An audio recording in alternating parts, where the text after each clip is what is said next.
Maintenance को लेकर पूरा कानून बदल चुका है। चाहे आप पत्नी को मेंटेनेंस देने की बात कहें या बेटे या बेटी को, कई बार ऐसा देखा गया है कि वाइफ जो होती है वो बड़ा चढ़ाकर अपनी डिमांड बताती है और इस कारण से कोर्ट भी एक्सेस अमाउंट ग्रांट करती है।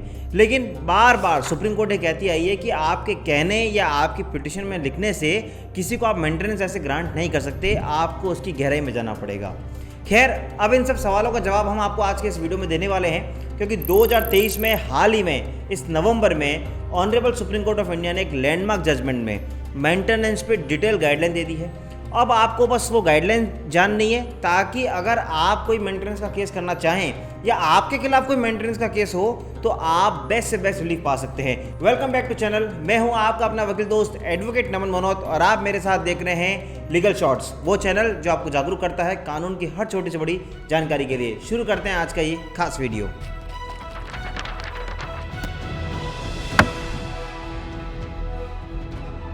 दोस्तों, वीडियो शुरू करने से पहले एक जरूरी अनाउंसमेंट। अगर आपके जीवन में कोई कानूनी समस्या है, अगर आप कोई लीगल ओपिनियन चाहते हैं तो मैं नीचे लिंक दे रहा हूं, उस लिंक पर क्लिक कर आप मुझसे या मेरी टीम से घर बैठे एक कॉल पर अपनी सारी समस्या का समाधान पा सकते हैं। खैर, आज हम बात कर रहे हैं वाइफ और बच्चों को दी जाने वाली मेंटेनेंस के ऊपर। सुप्रीम कोर्ट ने कई सारे डिसीजन दिए, लेकिन हाल ही में 2023 में सुप्रीम कोर्ट ने अदिति मीठी वर्सेस जितेश शर्मा में जो लैंडमार्क गाइडलाइंस दी है वो काबिल तारीफ है। अब अगर आपको जजमेंट पढ़ना है तो मैं नीचे लिंक दे रहा हूं, उस लिंक पर आप क्लिक करके पूरा जजमेंट भी पढ़ सकते हैं। अब हम इस केस के फैक्ट्स के बारे में जान लेते हैं। 2008 में यहाँ पर हस्बैंड और वाइफ की शादी होती है और शादी होने के बाद उनके एक लड़का और एक लड़की होती है। जब उनके आपस में डिस्प्यूट बढ़ जाते हैं तो जो लड़का होता है वो फादर के पास चला जाता है और जो माइनर डॉटर यानी जो बेटी होती है वो माँ के पास चली जाती है। जब डिस्प्यूट ज़्यादा बढ़ता है तो हस्बैंड अल्टीमेटली एक डिवोर्स पिटिशन फाइल करते हैं। जब डिवोर्स पिटिशन फाइल होती है तब साथ साथ वो वाइफ अपनी बेटी के साथ एक मेंटेनेंस एप्लीकेशन सेक्शन 125 सीआरपीसी में भी फाइल कर देती है। अब दोस्तों, आपको पता है सेक्शन 125 सीआरपीसी ये कहता है कि अगर कोई पार्टनर अपने आप को मेंटेन करने में अनेबल है या अगर डॉटर या सन अपने आप को मेंटेन करने में अनेबल है तो वो अदर पर्सन से अपना एक मेंटेनेंस क्लेम कर सकता है। तो इसलिए वो माइनर डॉटर और वो मदर 125 सीआरपीसी में एप्लीकेशन फैमिली कोर्ट के सामने मूव करती है।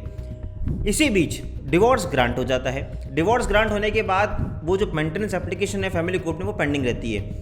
फैमिली कोर्ट दोनों पक्षों को सुनने के बाद ये डायरेक्शन देती है कि वाइफ को तो कोई मेंटेनेंस नहीं देना है क्योंकि आपने एक एलिमनी दे दी होगी, लेकिन जो माइनर डॉटर है उसके लिए हम आपको डायरेक्शन देते हैं कि आपको 20,000 पर मंथ उस माइनर डॉटर को देना होगा। इस ऑर्डर से एग्रीव्ड होकर वो जो फादर हैं जितेश शर्मा वो पहुंचते हैं हाई कोर्ट में। हाई कोर्ट में जाके कहते हैं कि सर, मेरा पहला बिजनेस चल रहा था, मैं अच्छा कमा रहा था, लेकिन अब बिजनेस मेरा ठप हो गया है, मैं इकोनॉमिक क्राइसिस में चल रहा हूँ, तो अब मैं इतना पेमेंट नहीं दे पाऊंगा, तो प्लीज़ इसको रिड्यूस किया जाए।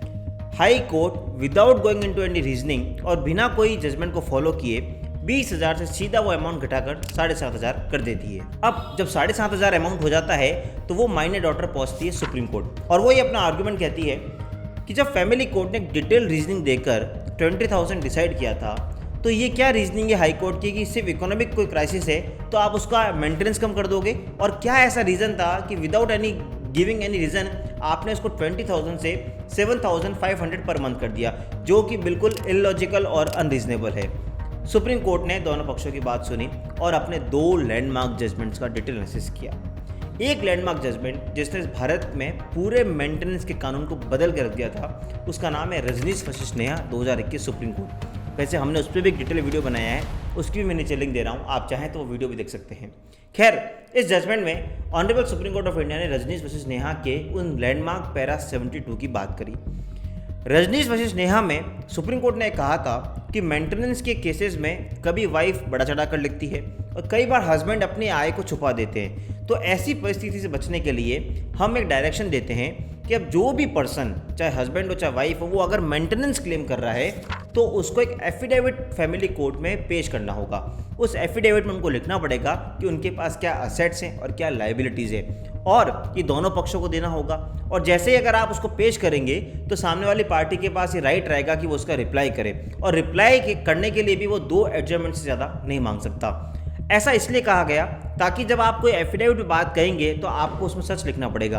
क्योंकि दोस्तों आपको पता है, अगर आपने एफिडेविट में कोई बात गलत लिखी या झूठी लिखी तो सेक्शन 340 CRPC में आपके खिलाफ कार्रवाई हो सकती है। इसलिए रजनी वर्सेस नेहा में honourable supreme court of India ने अपने जजमेंट में खुद में ही एक डिटेल एनेक्चर दिया और पूरे देश की जनता को बोला कि अगर कभी आपके कोई मेंटेनेंस का काम पड़े तो आपको ये जो एफिडेविट हम इस जजमेंट में दे रहे हैं उसका प्रिंट आउट निकाल के आपको वो कोर्ट में पेश करना है, जहां पे आपको अपने डिटेल में असेट्स और लायबिलिटी बतानी है। और अगर आपको लगता है कि during the pendency of case अगर आपकी एसेट्स और लायबिलिटीज में कुछ चेंज आ रहा है तो आप उसको मॉडिफाई भी कर सकते हैं और अदर पार्टी के पास ये राइट रहेगा कि वो उसका रिप्लाई भी फाइल कर सकता है। तो ये गाइडलाइंस देने के बाद काफ़ी हद तक मेंटेनेंस का कानून चेंज हुआ और हमने ये ऐसा प्रैक्टिकल एक्सपीरियंस में देखा है कि अब जो ट्रायल कोर्ट यानी जो फैमिली कोर्ट है जो मेंटेनेंस का अवार्ड पास करती है तो वो उस एफिडेविट के बेसिस पे डिसाइड करती है कि क्या आपकी एसेट्स है, क्या लायबिलिटीज़ है, और एक कुछ अब आधार आ जाता है फैमिली कोर्ट के पास कि वो अपने डिटेल में ऑर्डर पास कर सके। सुप्रीम कोर्ट ऑफ इंडिया ने बोला कि जब Rajneesh versus Neha judgement clear था तो हाई कोर्ट ने रजनीश वर्सेस नेहा को क्यों नहीं फॉलो किया जब फैमिली कोर्ट ने प्रॉपर रीजनिंग देते हुए 20,000 रुपये ग्रांट किए थे, जहां उन्होंने डिटेल में एफिडेविट एनालिसिस किया था। तो हाई कोर्ट ने विदाउट एनी रीज़न उसको घटा के 7.5 कर दिया, जो कि बिल्कुल गलत है। साथ ही साथ honourable supreme court of India ने अपने दूसरे लैंडमार्क जजमेंट नेहा त्यागी वर्सेस दीपक त्यागी 2022 सुप्रीम कोर्ट उसका भी एनालिसिस किया। Honourable supreme court of India ने कहा कि नेहा त्यागी में ये कोर्ट क्लियर कर चुकी है कि अगर डिवोर्स हो भी जाए तो भी फादर की ये रिस्पॉन्सिबिलिटी बनती है कि वो अपने माइनर सन या डॉटर की जब तक वो मेजोरिटी नहीं होते यानी जब तक वो 18 साल तक के नहीं होते उनकी प्रॉपर देखभाल करें और उसके लिए उनकी मेंटेनेंस दें। अब क्योंकि इस केस में भले ही उसका डिवोर्स हो चुका है लेकिन उसकी जिम्मेदारी बनती है कि वो माइनर डॉटर की टेक केयर करे।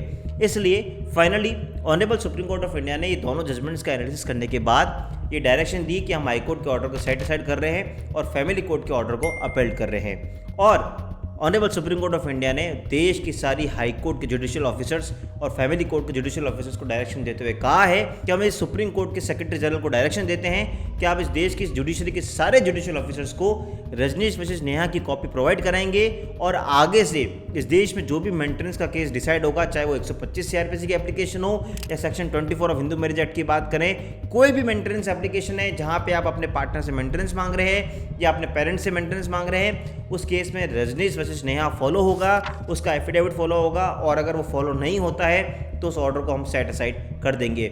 तो दोस्तों आपने आज के इस वीडियो में देखा कि अब अगर आपको मेंटेनेंस क्लेम करनी है या आपके खिलाफ कोई मेंटेनेंस क्लेम हो रही है तो आपको इस एफिडेविट को फॉलो करना होगा जो रजनी वर्सेस नेहा में दिया है। दोस्तों अगर आपके पास ये जजमेंट नहीं है तो आप उसको गूगल पर जाकर सर्च कर लीजिए, आपको जजमेंट मिल जाएगा। पर प्लीज़ इसका पैरा 72 पढ़िए और फिर भी कोई समस्या हो नीचे लिंक दे रहा हूँ, आप उस लिंक पर क्लिक करके मुझसे बात कर सकते हैं। इसी तरह के इन्फॉर्मेटिव वीडियो के लिए प्लीज़ सब्सक्राइब कर लीजिए इस लीगल स्टार चैनल को, क्योंकि हम आपके लिए इसी तरह के वीडियोस लाते रहते हैं। मिलेंगे अगली बार इसी तरह के वीडियो के साथ, तब तक के लिए जय हिंद जय भारत।